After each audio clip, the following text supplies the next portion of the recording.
B'siyata d'shmaya, we're going to learn Shabbos Daf Nun Vov. We're going to start at the last line of Daf Nun Hey Amud Beis. Says the Gemara, Omar Reb Shmuel bar Nachmeni, Omar Reb Yonason, Kol ha'omer b'nei Shmuel chotu. Anyone who says that the children of Shmuel did an Aveira, Einu elotoya, is mistaken. Shenemar, as it says in the pasuk, Vayhi ki zokin Shmuel ubonov lo yholchu bidrachov. The pasuk says that the children of Shmuel, his sons, did not go in his ways. Bidrachov hudu lo yholchu. It's true that they didn't go and follow the very righteous and lofty ways of Shmuel. Michta nami lo yichotu, but that doesn't mean they did averos. They just weren't on the level of their father Shmuel. And Rabbi Yonason now explains, Elomani mekayim vayetu acharei abotza.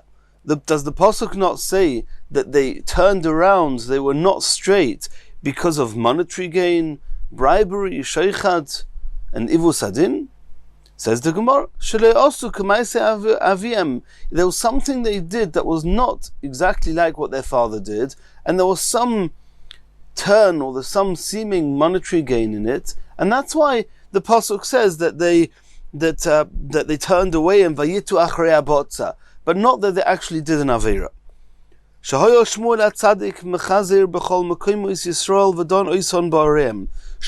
who was a great tzaddik, he used to travel from one place to the next in order to judge the people in those cities. Shenemar, as it says, V'holach midei shana b'shana, that Shmuel would go every year. V'sovav beis el v'hagilgol v'mitzpah. He would go to all these places, v'shofat es Yisrael, and he would judge Klal Yisrael there. V'hem le'asu kain, but his children did not do that. Ela yoshu b'areim, they would sit in their own cities and they would judge from there. Kedei leharbois sachar lechazonem, in order to increase the income of those that were attending to them, u'lesefreim, and to their scribes. They had people that would be working for them, for the Beis Din, and they would get paid extra to go and call the people to come to the city. And then there was the people who were the scribes who would write down whatever needed to be writing down in the Beis Din. And for their gain, that's why they decided, we're not going round to all the different places, we'll get everybody to come here. And because there was some monetary gain for the attendants, for the scribes of this Beis Din of the children of Shmuel, and therefore it says that the children of Shmuel, that they were vayatu, they turned aside, and achrei abotza, for some seeming monetary gain. Continues the Gemara. Ketanoi, it's actually a machlokes tanoim whether the children of Shmuel did this aveira or not. It says in the pasuk, "Vayatu achrei abotza," they turned aside for monetary gain. Reb Meir omer chelkom shoalu b'fiem. We know that the children of Shmuel, they were from the Shevet of Levi, and Leviim are deserving to get certain chalokim in the matnos kuhuna, certain maisros that come to the Leviim. And it says that Reb Meir says that the Aveirus was, and that this is what it means, Vayatu achrei abotza, that they actually asked, they verbally expressed their desire to be those Leviim to receive the matnos kuhuna from the people. And since they explicitly requested their portion of the maisros, there was a little bit of botza, a little bit of running after money there, but it was not actually an Aveira because it's deserving to them. The other shittas opinions we're about to see held that they actually did an Aveira. Reb Yehuda omer melai hitilu al bale batim, that these children of Shmuel, they actually gave the people of their cities, they gave them jobs, they gave out the merchandise in order for the people who would receive them to invest them, and then parts of the profits would go back to the Bnei Shmuel. And therefore, when these people had to come to a Beis Din, there was some level of sheikhad, of bribery there, because they had actually served the Bnei Shmuel. And since when these people that came to the Beis Din and had previously gained for the Beis Din, they had invested in the property of the Beis Din and given them profits, and now the Beis Din are not allowed to judge them because there's some sheikhad here, and nonetheless they did that. That was an aveira of sheikhad. Rabbi Akiva omer kupo yesero shel maisa notlu bezraya, that some of the matonos that they were not allowed to get, they would take them forcefully. Even though they were allowed to take maisa, but they were not allowed to take more quantities of maisa than was coming to them, and they would take even more than they were deserving, and that's an avera. It's not coming to them. Rabbi Yossi Omer matnois notlu bezraya, that they would take forcibly some of the other matnois kohuna, the zorah l'chayim and the keva, and since they were leviim, it's not clear bichlal that they were deserving of it. And even though it could be if the Yisrael would give it to the leviim, they're allowed to take it, but the leviim are certainly not allowed to. They have no right to claim it by force, and that was also an avera that they did. So according to Rabbi Yossi, Rabbi Akiva, and Rabbi Yehuda, they did do some avera with monetary gain or bribery. However, according to Rabbi Meir, they did not actually do an avera. Continues the Gemara. Omer Reb Shmuel ben Achmeni, Omer Reb Yonason. Kol ha'omer David chata einoi elo toyeh. We're moving now to David HaMelech. If one reads the psukim in the Nach, at face value, then the psukim say that David HaMelech arranged for Uriah Hittite to be in the front of the war lines. He was killed. David HaMelech then took his wife and lay with his wife. And if you read the psukim, it seems that he took Uriah's wife before Uriah's wife received a divorce, and even before it was clear that he was allowed to take her. And then there's a discussion, how correct was it of David to actually send Uriah Hittite to have him killed, and how correct was it that he took his wife before she received the divorce? And if you learn the psukim at face value, that's the avera we're discussing. Says Rabbi Yonason in the Gemara that Kol ha'omer David chata einoi elo toyeh. If you think David HaMelech actually made a mistake, you're making a mistake. He didn't do an avera. Shenemar, as it says in the pasuk, Vayi David lechol droch of maskil. David HaMelech was successful in all his ways. VaHashem imoy, and Hashem was with him, etc. Could it be that he did an avera or shchina imoy, and nonetheless the shchina is with him? Of course not. It must be he didn't do the avera. Asks the Gemara, Elomani Mekayim, how to understand the psukim in the rebuke that Nosan Hanovi gave to David HaMelech. Madua boziso es devar Hashem. Why have you despised the words of Hashem? La'asa yishora be'einei Hashem. That you did something that was bad, it was evil in Hashem's eyes. Says the Gemara, do you know what it means in the pasuk? La'asa yishora she bikesh la'asa v'lo osa. He sought to do a sinful act with Bathsheba, the wife of Uriah, but in actual fact he did not do it.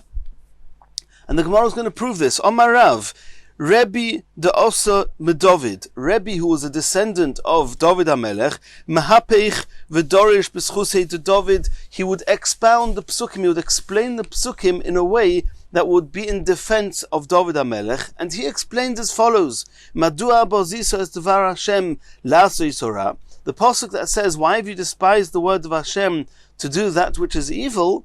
Rabbi Omer meshuna ra'ozu. The evil mentioned here is different mikol ra'is shebatayra from all the other times that evil is mentioned in the Torah. Shekol ra'is shebatayra ksivbu vayas. All the other times it mentions bad in the Torah, it says that vayas hora be'einei Hashem. He did something that was bad in Hashem's eyes.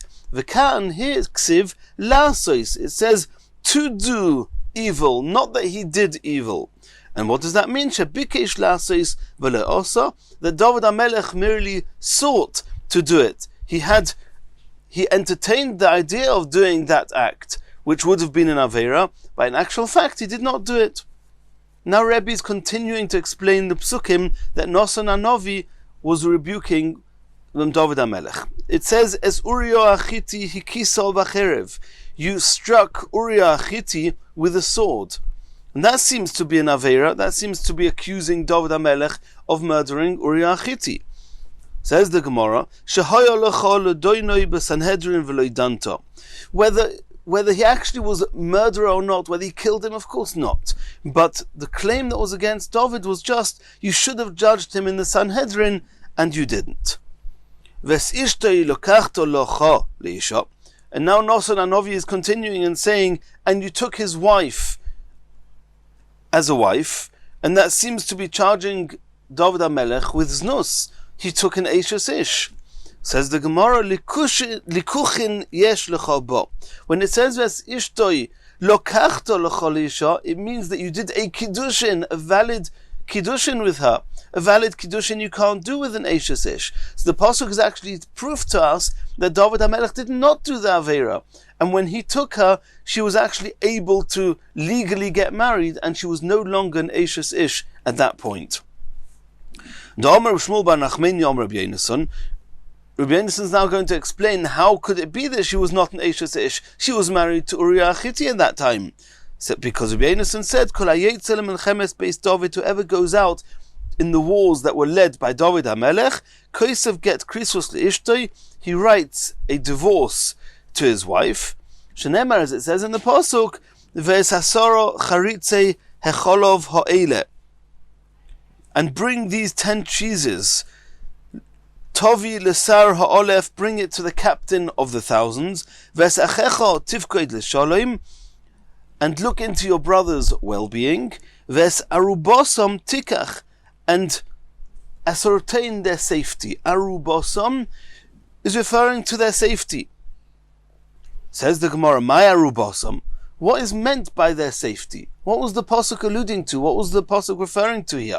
Says the Gemara, Tani Rav Yosef, Dvarim ha-mu'uravim beino lebeino. The word mu'uravim also means a connection, something that combines, something that connects a husband and a wife. What is it that connects a husband and a wife? A marriage.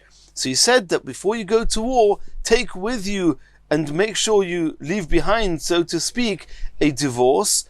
And that way, if chas v'shalom, anything goes wrong and these men do not return from war, at least, and there's no definite and clear evidence that their wives have become widows, at least there will be a get that will say that if I don't return from war, then this divorce will be valid at a time when it could be valid. We're not going now into the intricate details of how this divorce was written, but this was a divorce that anyone that did not return from the camps, from the war front, his wife was divorced. And therefore, David HaMelech, who Uriah Achiti did not come back from the war front, also arranged by David HaMelech indirectly, but practically speaking, Uriah did not come back, and therefore his wife was a widow, and therefore David HaMelech could be Mekadesh her, could even do a valid Kiddushin on her, and therefore he did not do the Aveira of Eishes Ish.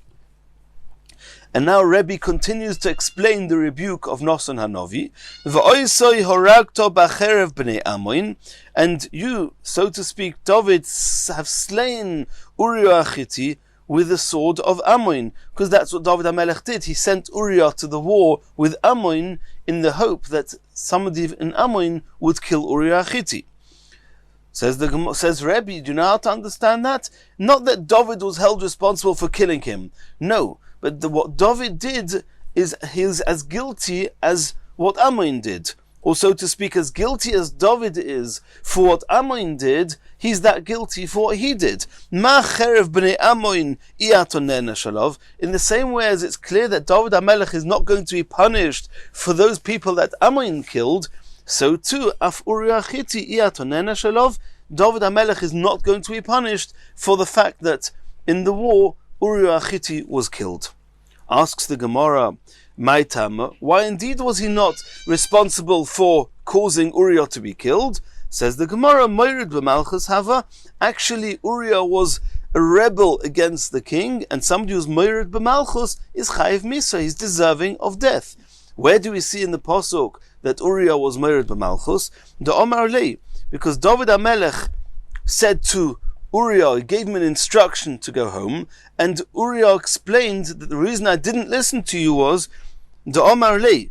He said to David, Va'adoini Yoav, my master Yoav, Va'avde Adoini, and the servant of my master, referring to David HaMelech, Al Pnei Asod HaChoinim, they are camping out in the open fields. How can I go home to my wife and family and just pretend that everything's business as usual and nothing's going on?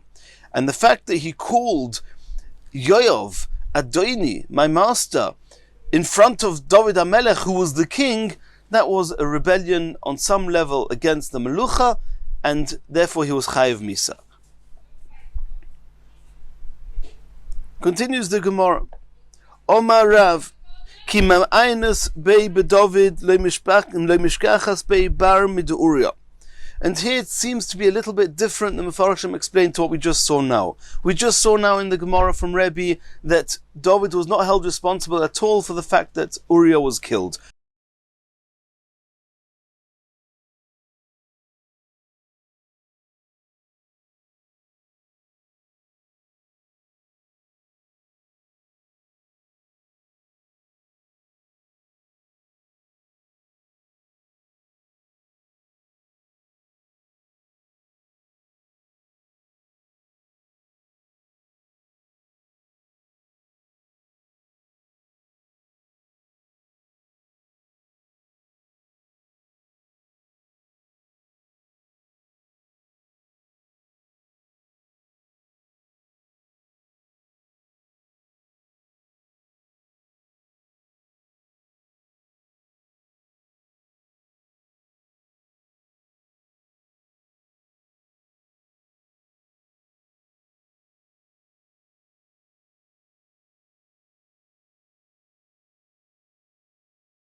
Continues the Gemara.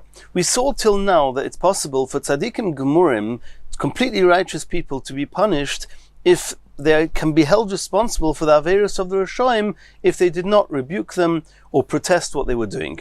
Now the Gemara is going to discuss, is it possible for somebody to get punished when he's done no avera whatsoever? Says the Gemara, Omar v'ami, Ein misa b'loi chet, there's no death without chet, which is a type of transgression. V'ein yisurim b'loi ovoin, and there's no suffering without ovoin, sin, which is another type of avera. And the Mefarshim discuss the exact difference between chet, which normally means a mistake, an avera done by mistake, and ovoin, which normally means an avera done intentionally.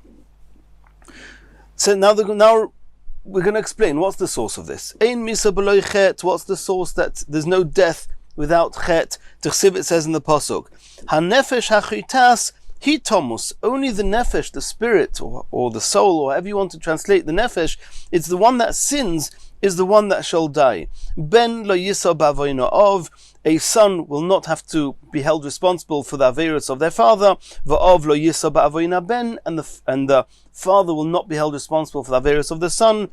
Tzidkas hatzadik olov tia, the righteousness of the tzadikim will be on them. V'rishas harosha olov tia, and the wickedness of the rishoim will be on the rishoim. So you see from there that misa is only consequent to chet. Hanefesh hachitas hi tomus. Ein yisurim b'loi ovoin. Where do we find that there's no suffering without sin?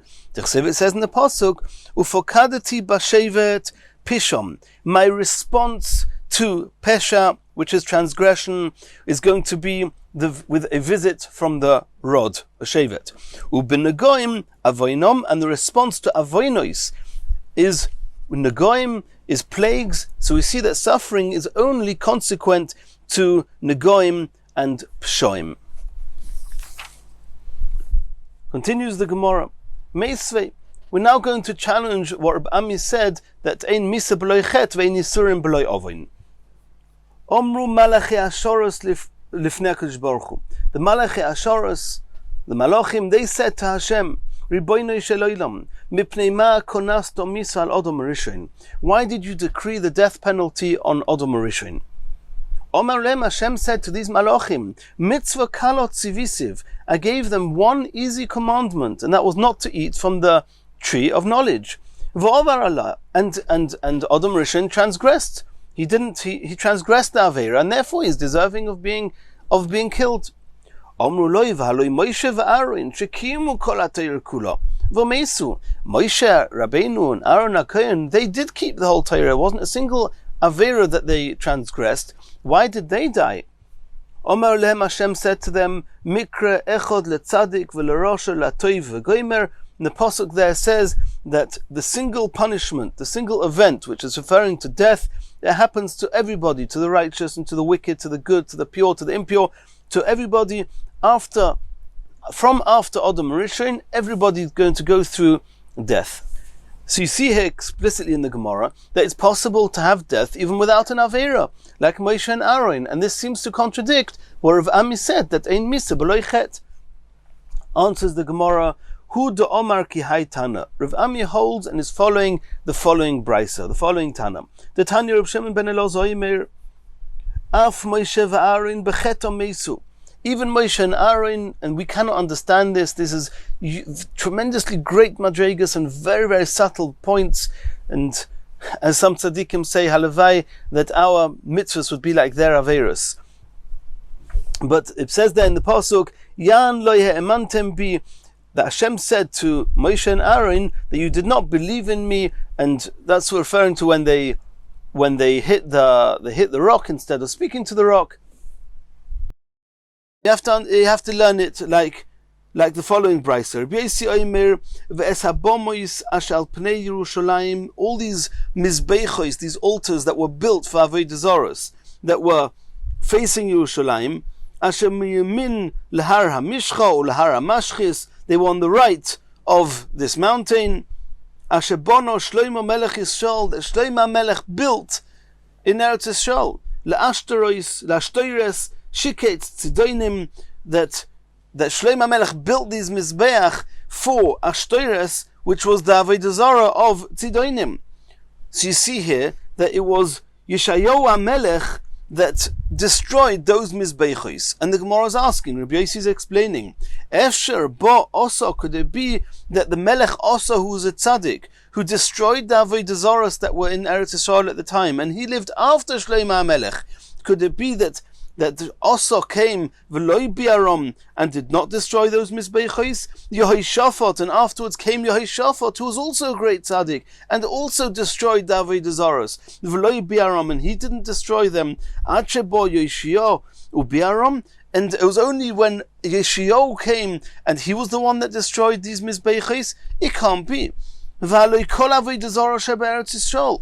idols in Eretz Yisrael, Osa v'Yeshafot biarom. Those that were there in the time of Osa, he destroyed them. Those that were then there in the time of Yeshafot, he destroyed them. How can it be that these mizbechos made by Shlomo for avodah zarah, how can it be that Yeshayahu, he was the one that destroyed it and not any of those before him?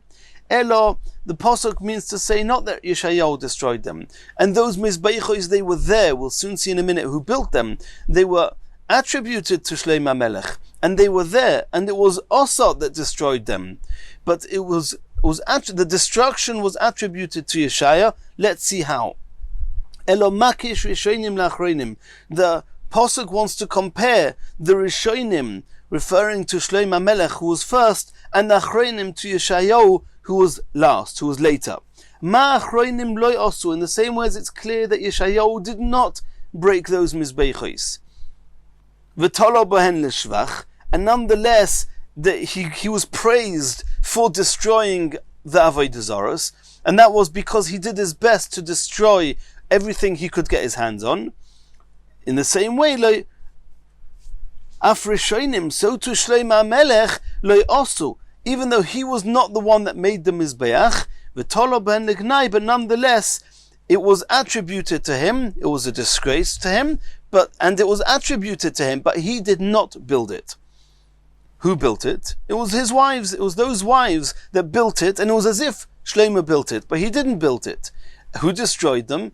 Also destroyed them, and it was as if Yeshayahu destroyed them.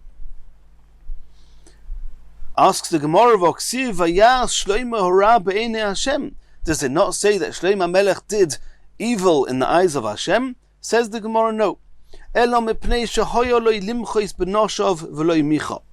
His wives were being very evil, but Shlomo HaMelech could have rebuked them. He could have stopped them and protested what they were doing, and he didn't, and therefore the evil of those wives are attributed somewhat to Shlomo HaMelech. Then the pasuk regards him as if he did those averos, but of course Shlomo HaMelech did not do those averos himself. And now the Gemara continues to discuss Shlomo HaMelech. Omer Rav Yehuda Amar Shmuel, Noach lo le'osei tzaddik, it would have been better and more comfortable for Shlomo HaMelech, sheyehei shamosh ledover acher, that he should be an attendant serving the homes of avodah zarah, not chas v'shalom serving avodah zarah, but being an attendant to those who are serving avodah zarah. V'al yichtov boy, and that would have been better than what it says in the pasuk, vayas hora b'einei Hashem, that it's attributing these averos in the pasuk to Shlomo HaMelech. Continues the Gemara, Omer Rav Yehuda Amar Shmuel, b'shah she'nosa Shlomo es bas Paroi, when Shlomo HaMelech married Paroi's daughter, Hichnisa loy 1,000 minei zemer, she brought 1,000 different types of musical instruments into him. V'omroloi, and this wife, the daughter of Pari, would say to Shlomo, Kach oisim la'avodah zarah ploinis, this is what they would perform in front of this type of idol.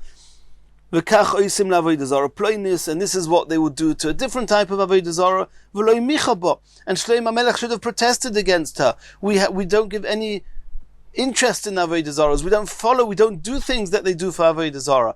And he did not protest against this wife, and therefore the averos were attributed to Shlomo.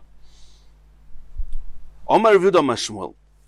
Rav Yehuda Amar Shmuel says, what happened? B'shah she'nosa Shlomo es bas Paroi, when Shlomo HaMelech actually married the daughter of Paroi, Yorad Gavriel, the Malach Gavriel, went down, Noat Kono Bayom, he thrust a reed pole into the sea, V'ola boy sirtoin, and the sand a sandbank formed around it, and slowly becoming larger and larger and larger, creating some type of an island, and that island grew and grew and grew, and at the end, va'olov nivne krach godel shel roimi, a very great and powerful krach, the city of Rome was built on it, and it was going to be Rome that was ultimately going to torment and destroy the Beis Hamikdash.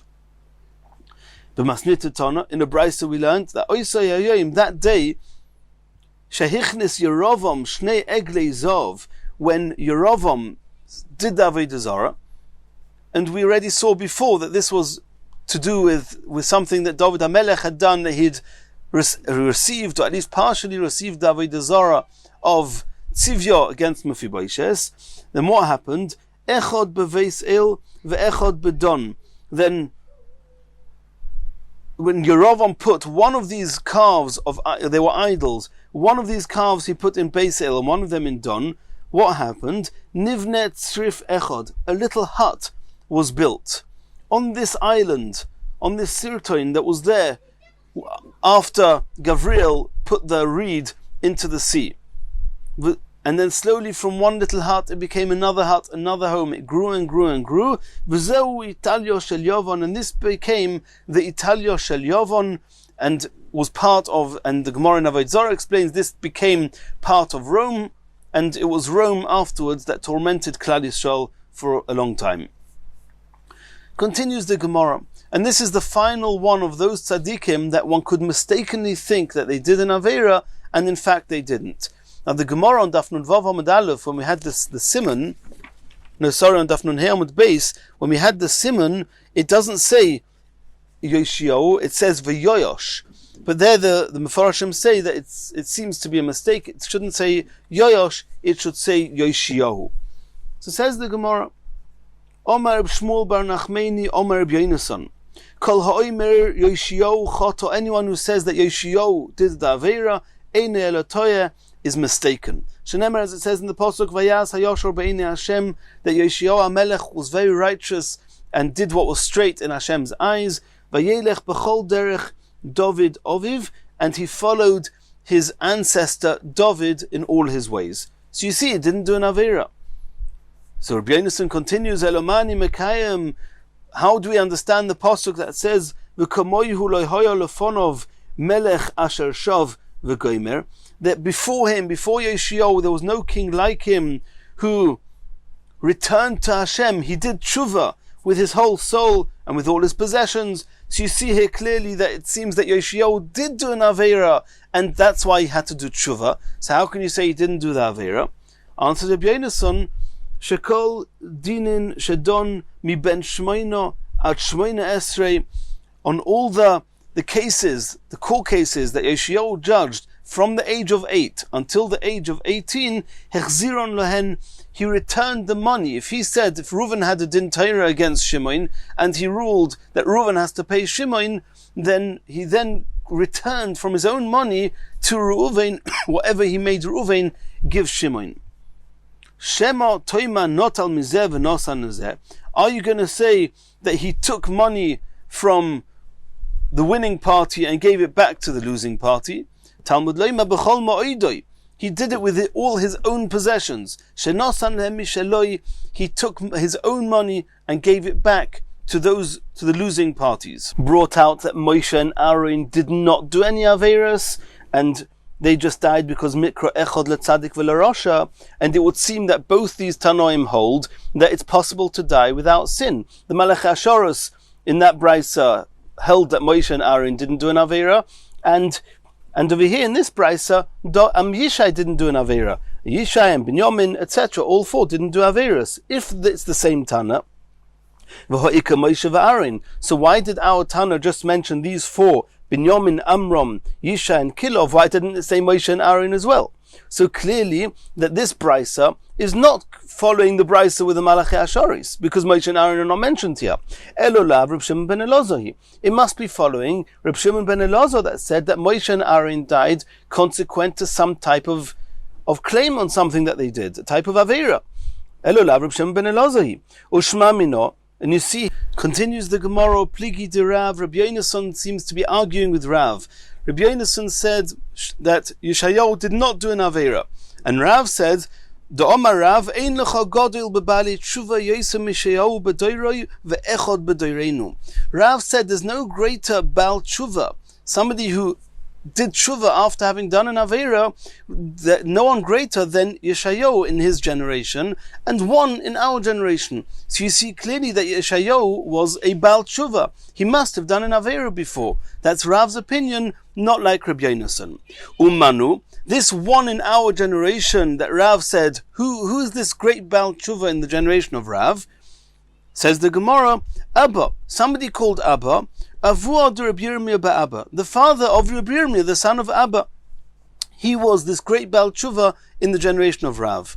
V'omri lo, others say it's Acha, not Abba, it's Acha, who was Achuha de Abba Avua de Rabbi Yirmiyah, who was the brother of Abba, the father of Rav Yirmiyah, of Rabbi Yirmiyah bar Abba. That means it was either Rabbi Yirmiyah bar Abba's father, Abba, or that father's brother called Acha. The Omar Mar, because it said that Abba v'Acha achi havu. Abba, the father of Rabbi Yirmiyah bar Abba, and Acha, they were brothers. Omer Rav Yosef. Rav Yosef says, V'oid echad b'dareinu. There's another one in our generation that's a very great Baal Tshuva. Asks the Gemara, Manu, who's this?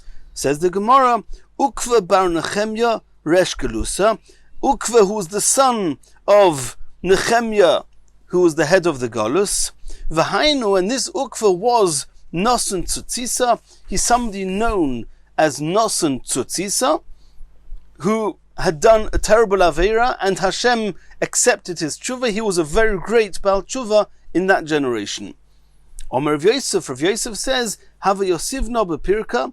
I was sitting in the Beis HaMedrash listening to some learning. V'hava komenamnim, and I was dozing off. V'chazoi b'chelma, and I saw in a dream the koposhat yodei v'kiblei, that a malach, an angel, stretched forth his hands and accepted Nosan Tzutzisa's, this Ukva, accepted his tshuva. And you can look in the Mefarshim, it's a discussion on its own right, exactly what happened. It's a fascinating story with Nosan Tzutzisa, why he was given that title. I don't want to elaborate here, but he was a tremendous Baal Tshuva, and he was the Baal Tshuva mentioned here in that generation. Hadron aloch b'meh behemo, b'siyata d'shmaya, we finished, and we're going to do Chazara of Perek b'meh behemo, and in our next shir we're going to start b'siyata d'shmaya Perek b'meh isha.